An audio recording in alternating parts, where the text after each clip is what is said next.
আসসালামু আলাইকুম। তো আজকে আমি রান্না করছি মিষ্টি কুমড়া ভাজি আমার বাসায়। তো ওইটারই একটি ভিডিও দিব। আর ডিম রান্না করছিলাম।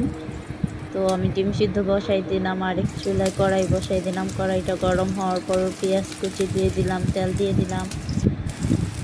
তারপর পেঁয়াজটা একটু নাড়াচাড়া দিয়ে একটু হালকা ভেজে নিতে হবে। মিষ্টি কুমড়া ভাজি যেহেতু, তাই বেশি ভাজা ভাজা করতে হয় না, এটা হালকা ভাজা করলেই একটু টেস্টটা বেশি লাগে।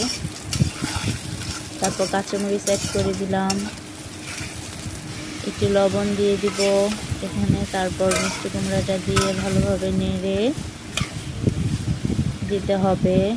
কোনো রকমই পানি অ্যাড করা যাবে না, যেহেতু মিষ্টি কুমড়া থেকে পানি বের হবে।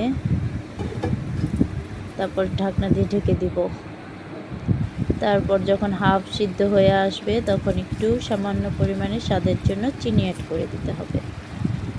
চিনি অ্যাড করে দেওয়ার পর ভালোভাবে আবার চিনিটা একটু নেড়ে দিলাম, মিক্স করে দিলাম। মিক্স করে দিয়ে আবার ঢেকে দিব।